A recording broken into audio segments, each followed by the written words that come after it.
মহারাজ থলি হাতে কেন? কি বলি গোপাল, যার যেমন কপাল। মহারাজ আপনি কপালের দোষ দিচ্ছেন। এই যে দেখি জলে ভাসে শিলা। সে শিলা বলো আর লীলাই বলো, আমি যে কলে পড়েছি এখান থেকে উদ্ধার পাবার আমি তো আর কোনো আশাই দেখছি না। ও মা, তার মানে মহারাজ বিপদে পড়েছেন, আর মহারাজের বিপদে পড়া মানে আমার লাভ। আরে আমি থাকতে আপনি বিপদে পড়বেন কিছুতেই হবে না মহারাজ। কি বিপদ আপনি বলে ফেলুন দেখি। সব বিপদের অবসান আছে মহারাজ। ই আর বলি, নবাবের ইচ্ছে, নবাবের জন্মদিনে আমাদের ঝলমলে হীরের হার পরে যেতে হবে। তা আপনি হীরের হার পরবেন মহারাজ? আপনার হীরে আছে? হ্যাঁ, হীরে তো আমার এই থলির মধ্যেই আছে, কিন্তু স্যাঁকড়াটা নেই, ও কোথাও ঘুরতে গেছে। এটা কোনো কথা হলো মহারাজ? আপনি আমাকে হিরেগুলো দিন, আমি অন্য শেকরা দিয়ে গড়িয়ে দেব। বাঁচালে, বাঁচালে তুমি গোপাল। এই নাও, এই নাও, আমার হাতে কিন্তু 3টে দিন আছে। আপনি কোনো চিন্তা করবেন না মহারাজ, দেখবেন মহারাজ ওই পুরস্কার আপনিই পাবেন। আরে গোপাল, আমার বাড়া ভাতে ছাই দেবে? হ্যাঁ রান মহারাজ, গোপাল কিপ্টে প্রকৃতির লোক। ও সাগরার দোকানে গিয়ে কি বলতে কি বলবে তাতে হিতে বিপরীত হবে। তার চেয়ে ওই হিরেগুলো আমাকে দিন, আমার চেনা সাগরাকে দিয়ে গড়িয়ে আনবো। হ্যাঁ, কথাটা মন্দ বলনি, তুমি বরং মন্ত্রীর হাতে দিয়ে দাও। ঠিক আছে মহারাজ, এই নিন মন্ত্রী মশাই, আপনার শেকরা দিয়ে মহারাজের জন্য হাতটা ভালো করে বানিয়ে আনুন। তাহলে আমি নিশ্চিন্ত তো মন্ত্রী? আমি আজই সাগরার কাছে নিয়ে যাচ্ছি। আমাকেও যে একটু নজর রাখতে হবে।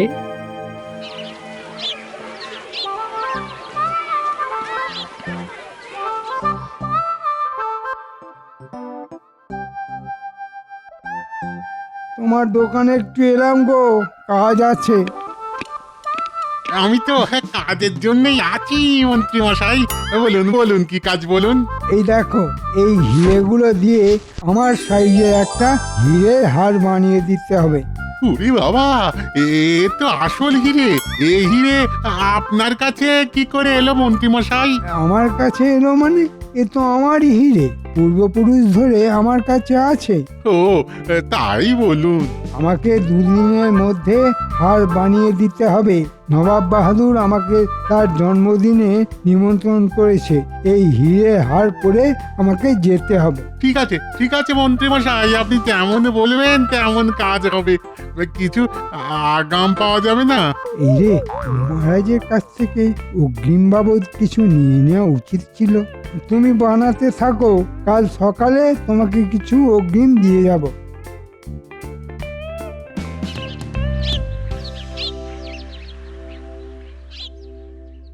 ও গরম পড়েছে না গো? গরমকালে তো গরম পড়বেই গিন্নি, এর নতুন কথা কি? গরমকালে যদি ঠান্ডা পড়তো তাহলে সেটা নতুন হতো, তাই না? কি ঘেমে গেছো গো? বসো বসো, আমি তোমাকে একটু হাওয়া করে দিই। উরি বাবা, এই যে হেসে হেসে পাশে বসছে, নিশ্চয়ই কিছু মতলব আছে। না না, তোমাকে হাওয়া করতে হবে না গিন্নি, তোমার মনের যে কথাটা বলবে বলে এসেছো সেটা বলে ফেলো, আর গৌরচন্দ্রিকা করতে হবে না। তাহলে সরাসরি বলে ফেলি, কি বলো? আমার সই তার মেয়ের বিয়েতে আমায় নিমন্ত্রণ করেছে। একটা গলার হার আমাকে গড়িয়ে দিতেই হবে। হ্যাঁ, তা গলার হার নিয়ে কি হবে? শোনো গিন্নি, একটা কথা জেনে রাখো, হ্যাঁ, সকল স্ত্রীদের গলার হার তার স্বামী। বিবাহের পর থেকে আমি তো তোমার গলায় হার হয়ে ঝুলছি গিন্নি। ও তুমি দেবে না? পাবো কোথায় গিন্নি? এই দেখো দেখো, তুমি আমাকে 4 দিনের মধ্যে যদি না দাও, আমি মেয়ের বাড়িতে গিয়ে থাকবো। হ্যাঁ, তাহলে কদিন হাত পা ছড়িয়ে ঘুমিয়ে কাটাবো। কি কি বলে? হাত পা ছড়িয়ে ঘুমিয়ে কাটাবে? হ্যাঁ, সারা জীবন তাই করো। আমি সেই যে যাব আর ফিরবো না। আর তোমার জামাই তোমাকে ঘরে বসিয়ে খাওয়াবে। বিশ্বাস হয় না? তবে চেষ্টা করে দেখতে পারো।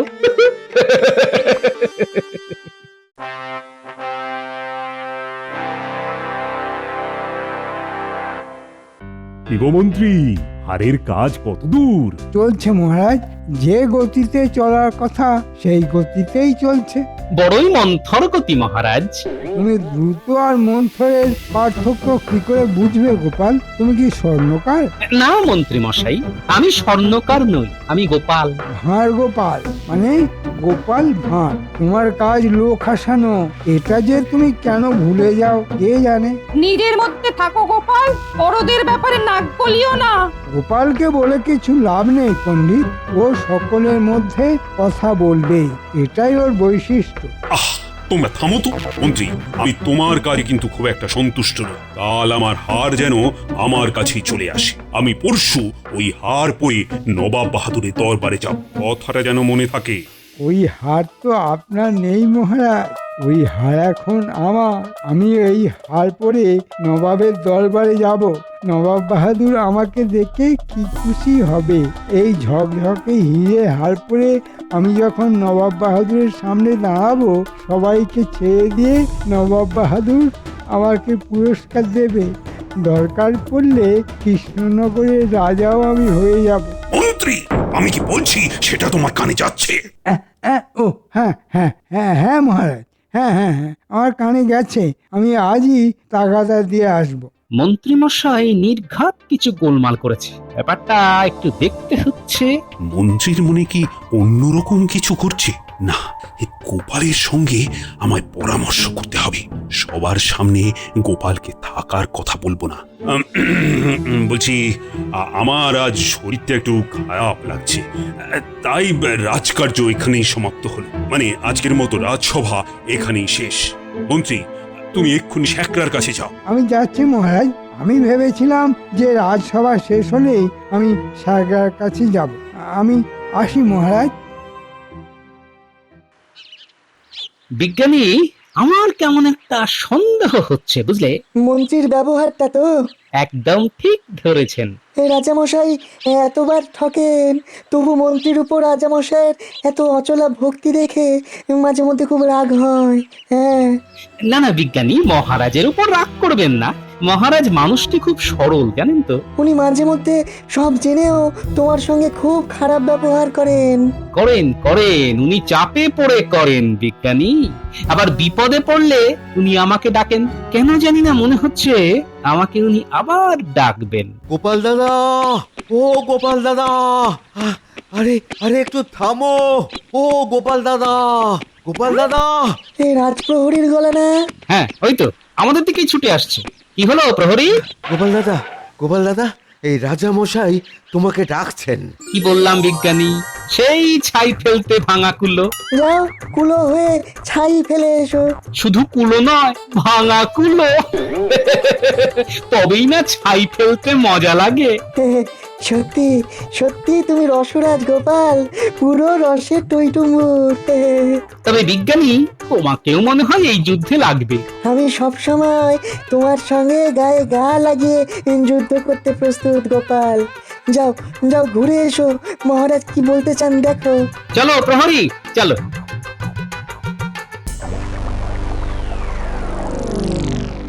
দেখো গোপাল, মন্ত্রীর ভাবগতি কিন্তু আমার একদম ভালো লাগছে না। আমারও ভালো লাগছে না মহারাজ, কিন্তু কি আর করা যাবে। আপনি নিজেই আমার কাছ থেকে হিরেগুলোকে নিয়ে মন্ত্রী মশাইকে দিয়েছেন। খুব ভুল করেছি, খুব ভুল করেছি, মানছি। কিন্তু আমাকে এই বিপদ থেকে এখনকার মতো উদ্ধার করে দাও গোপাল। ঠিক আছে মহারাজ, আপনি চিন্তা করবেন না, আমি বিষয়টা দেখছি এবং কথা দিচ্ছি নির্দিষ্ট দিনে আপনি ওই হীরের হার পরেই নবাব বাহাদুরের জন্মদিনে উপস্থিত হতে পারবেন। আপনি কালই আপনার হীরের হার পেয়ে যাবেন। আমি এখন চলি মহারাজ।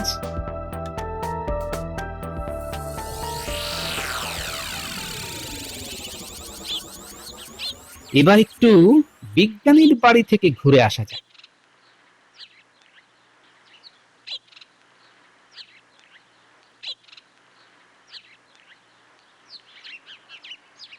বিজ্ঞানী, একটু বিরক্ত করতে এলাম। মা, না না, তুমি এলে আমি বিরক্ত হই কখনো? বলো বলো কি প্রয়োজন। আচ্ছা বিজ্ঞানী, তোমার কাছে এমন কিছু জিনিস আছে যা একেবারে হীরের মতো চকচক করে? আছে, একটা গুঁড়ো, নাম দিয়েছি আজব চূর্ণ। হ্যাঁ, কাঁচের উপরে ছড়িয়ে দিলে সেটা হীরের মতো চকচক করবে। কিন্তু কিন্তু কয়েক ঘন্টার জন্য। হ্যাঁ ব্যাস ব্যাস, তাতেই হবে। আমার মাথায় একটা পরিকল্পনা এসেছে।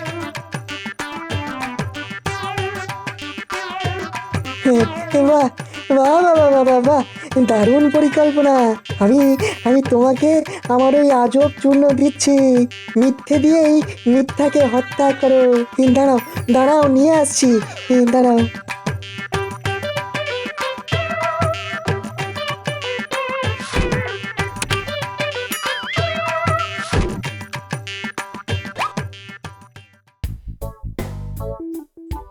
মন্ত্রী কোথায় হাড় গড়াতে গেছে সেটা আমি জানি।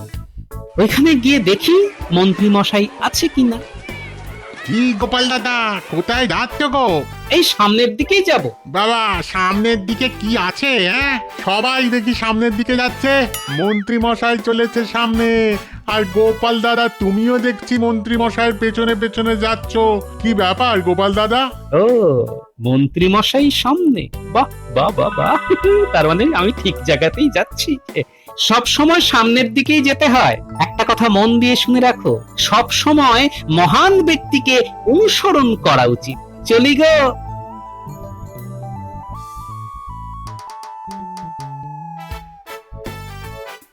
ব্যাস, দুয়ে দুয়ে চার, মন্ত্রী মশাই কোথায় আছেন জানা গেল এবার।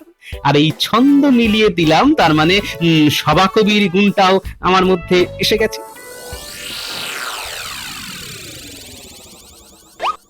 আরে আরে, ওই তো দোকানের মধ্যে দেখতে পাচ্ছি মন্ত্রী মশাইকে। ঠিক আছে, এইখানে একটু গা ঢাকা দিয়ে থাকি।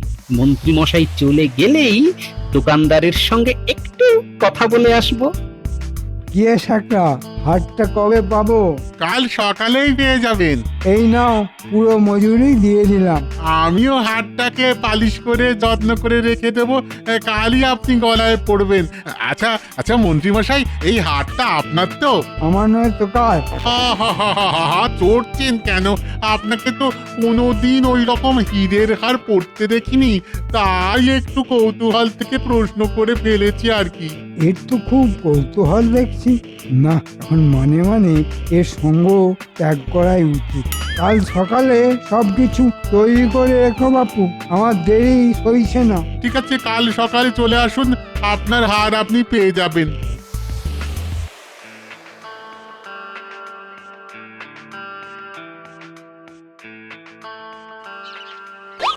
ওই মন্ত্রী মশাই দোকান থেকে বেরিয়েছেন, এবার আমি গিয়ে ঢুকি। তা এই যে ভালো মানুষের ছেলে, কেমন আছো তুমি? আরে আমার কি সৌভাগ্য, আমার দোকানে এই গোপাল দাদার পায়ের ধুলো পড়েছে। বলো বলো গোপাল দাদা, আমি তোমার জন্য কি করতে পারি বলো? না, শুধু একটা খবর দিলেই হবে। কি খবর গোপাল দাদা? একটু আগে মন্ত্রী মশাই এসেছিলেন। হ্যাঁ গো গোপাল দাদা, উনি একটা হীরের হার বানাতে দিয়েছেন। তাই নাকি? তা মন্ত্রী মশাই নিশ্চয়ই বলেছেন যে ওই হারটি মন্ত্রী মশাইয়ের নিজের। হ্যাঁ, তাই তো বললেন। শোনো দোকানি, ওই হারটা মোটেই মন্ত্রী মশাইয়ের নয়, ওই হারটা রাজা মশাইয়ের। কি সর্বনাশ, আমি এখন কি করব? আমি তো রাজরোষে পড়বো। না না না না না, তোমার কিচ্ছু হবে না, আমি কথা দিচ্ছি। তুমি এরকম আরেকটা হার কালকের জন্য বানাও, আর এই হারটা যতখানি হয়েছে আমাকে পালিশ করে এখনই দিয়ে দাও। আমি এই হারটা মহারাজকে দিয়ে দেবো, আর কাচের হার মন্ত্রী পড়বে। শুধু এই হারটার মধ্যে এই আজব চূর্ণটা ভালো করে মিশিয়ে দেবে, তাহলে দেখবে একেবারে হীরের মতো চকচক করছে। মানে কাচের হিরে? হ্যাঁ, কাচের হিরে। কাল আমি তোমার কাছে ছদ্মবেশে আসবো, এক ব্যাগ কাঁচ নিয়ে একটা ছোট্ট নাটক করবো। হ্যাঁ, তুমি সাথ দিও, কেমন? ঠিক আছে গোপাল দাদা, তুমি একটু অপেক্ষা করো, আমি হারটাকে পালিশ করে তোমার হাতে দিয়ে দিচ্ছি। এই নিন মহারাজ, আপনার হীরের হার। মন্ত্রী মশাই এটাকে নিচের নামে চালিয়ে দিচ্ছিল। কি সর্বনাশ! মন্ত্রীটা তো বড্ড বজ্জাত, দুষ্টু, বদমাইশ। মন্ত্রী মশাই এখন কিন্তু কিচ্ছু বুঝবেন না যে উনি আপনার দেওয়া হীরের হার পরে নবাব বাহাদুরের কাছে কিতাব নিতে যাচ্ছেন। কি সর্বনাশ! মহারাজ, একটা অনুরোধ, মন্ত্রী মশাই যেন এই ব্যাপারটা ঘুণাক্ষরেও জানতে না পারেন। আমি ওর মুখ দেখতে চাইছি না। নবাব বাহাদুরের জন্মদিন পর্যন্ত যে একটু আপনাকে দেখতে হবে, তারপর আপনি যা বলবেন সেটাই হবে। ঠিক আছে ঠিক আছে, তোমার কথাই মানলাম। মহারাজ, কাল একটা নাটক হবে, সেই নাটকের কিছু প্রস্তুতি নেওয়া দরকার। আমি এখন বাড়ির দিকে যাই। নবাবের জন্মদিনে আমিও আপনার সঙ্গে যাব মহারাজ। নিশ্চয়ই যাবে, আমার সমস্ত সভাসদরা যাবে। আর সেখানেই মন্ত্রী মশাইয়ের বিচার হবে। আমি এখন আসি মহারাজ।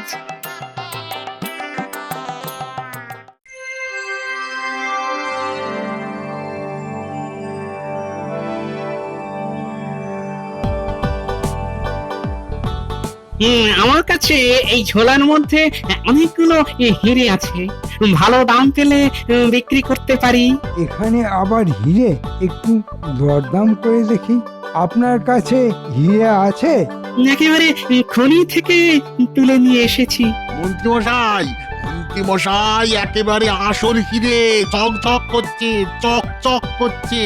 ও ব্যবসায়ী, ওই হিরে আমাকে দিয়ে দাও, আমি তোমাকে 10টা স্বর্ণমোহর দিচ্ছি। 10টা স্বর্ণমোহরে এই ঝোলা ভর্তি সমস্ত হিরে?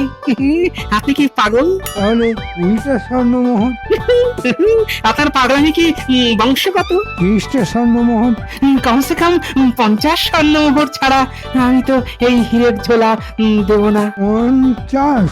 ওরে বাবা, বড্ড বেশি হয়ে যাচ্ছে ভাই। মন্ত্রীমশাই, একেবারে খনি থেকে তোলা হিরে, এই দামটা তো একটু বেশি হবেই মন্ত্রীমশাই। আর এই দাদা না অত্যন্ত কম পয়সায় আপনাকে হিরেগুলো দিচ্ছে। এখন আপনি আপনার হিরের হারটা নিয়ে নিন আর আমাকে উদ্ধার করুন, তারপর এই দাদার সঙ্গে হিরে নিয়ে দরদাম করুন।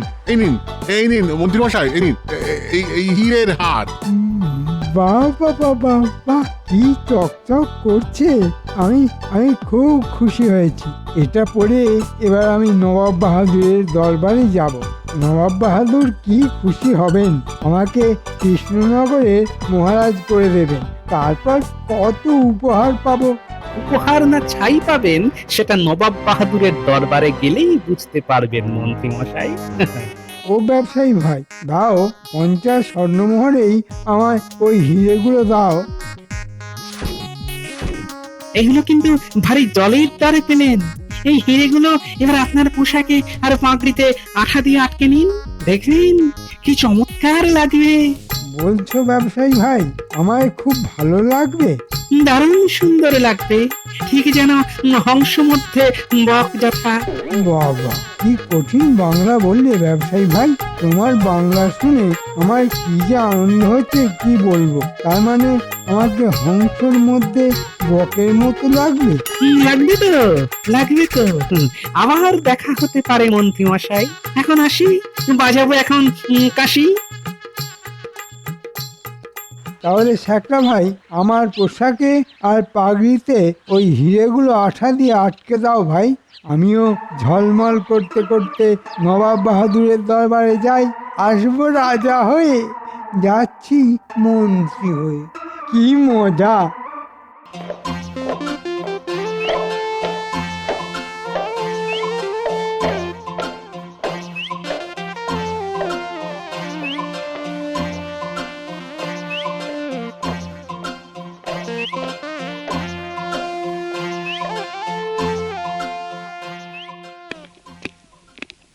আমি এসে গেছি নবাব বাহাদুর। দেখুন কেমন ঝলমলে হীরের হার আর ঝলমলে হীরের পোশাক। অজির মন্ত্রী তো কাচের হার পরে এসেছে, সারা গায়ে কাচ লাগিয়ে কি কিম্ভূত সেজে এসেছে দেখো। না না না, ভুল করছেন নবাব বাহাদুর, একেবারে খনি থেকে তোলা হিরে। কি পাগলামি করছো মন্ত্রী? তোমাকে খনি থেকে হিরে তুলে কে দিল? একটা ব্যবসায়ী। সে তোমায় ঠকিয়েছে। কিন্তু গলার হার সেটা তো সম্পূর্ণ হিরে। ওটাও কাচের মন্ত্রী মশাই। মানেটা কি? মানেটা হলো আমার হিরেগুলোকে তুমি চুরি করে নিজের নামে চালাতে যাচ্ছে। কিন্তু বিধি গোপাল, মানে যার আছে গোপাল তার ভুলে যাবে কপাল। তোমার সব মিথ্যেগুলো ধরা পড়ে গেছে মন্ত্রী। আর এবার তোমাকে কি শাস্তি দিই বলো তো? আর আমিও আমাদের বিজ্ঞানীর দেওয়া আজব চূর্ণ মিশিয়ে করে দিলাম হিরে। সেই কাচের হিরে মন্ত্রী মশাইয়ের গলায়। মহারাজ, আপনার মন্ত্রী সংসেজে নবাব বাহাদুরকে খুশি করে রাজা হতে চেয়েছি। এবার করবো মন্ত্রীর হার ভাজা ভাজা। কৃষ্ণচন্দ্র, তোমার গলায় যে হার সেটা হচ্ছে আসল হিরের। আর এই হীরের হাটটাকে নিজের বলে চালাতে গিয়ে মন্ত্রী মশাই পড়ে গেলেন প্যাচে। সুতন্ত্র, তুমি আমার এই দরবারের আসল হিরে, আমার জন্মদিনের সেরা উপহার তুমি। তাই তোমাকে আমি আমার দরবারের পক্ষ থেকে তোমাকে আমি ঝলমল শ্রী উপাধি দিলাম। আমি ধন্য হলাম গোপাল, তুমি আমার সভার উজ্জ্বল নক্ষত্র। তোমাকে এই হীরের হার আমি প্রদান করলাম। যাক, বউয়ের মানভঞ্জনটা হয়ে গেল। মানে কি? আমার একমাত্র বউ আমার কাছে হীরের হার চেয়েছিল, কোথায় পাবো বলুন? সেই গোসা করে এই দুদিন কথা পর্যন্ত বলেনি মহারাজ। গোপাল, তুমি এবার তোমার বাড়ি গিয়ে বৌমার মান ভঞ্জন করে কবজি ডুবিয়ে খাও। আর আমার কি করবেন মহারাজ? তুমি এখন আমার হাজতে থাকবে মন্ত্রী, তোমার অপরাধ ক্ষমাহীন। চুরি বিদ্যা বড় বিদ্যা, যদি না পড়ো ধরা, ধরা পড়লেই পাবে তুমি শাস্তি ভীষণ করা। বাহ বাহ গোপাল, তোমার তো অনেক উন্নতি হলো। মানে এই সভা কবির কাছে থাকতে থাকতে তুমিও তো কবি হয়ে গেলে দেখছি। নবাব বাহাদুর, একটু দয়া। এই কে আছিস? এক কৌটো নস্যি নিয়ে আয়, মন্ত্রী মশাইয়ের নাকে দে, গেছে মরুক বেটা। ওরে বাবা, নস্যি নিয়ে হাঁটতে হবে? আমাকে দয়া করে হাজতে দিয়ে দিন নবাব বাহাদুর। উজিত, মন্ত্রীকে নিয়ে যাও, হাজতে নিয়ে যাও।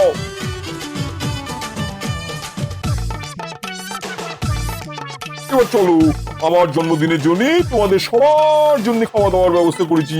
চলো চলো চলো চলো চলো। জয় নবাব বাহাদুরের জয়। হ্যাঁ হ্যাঁ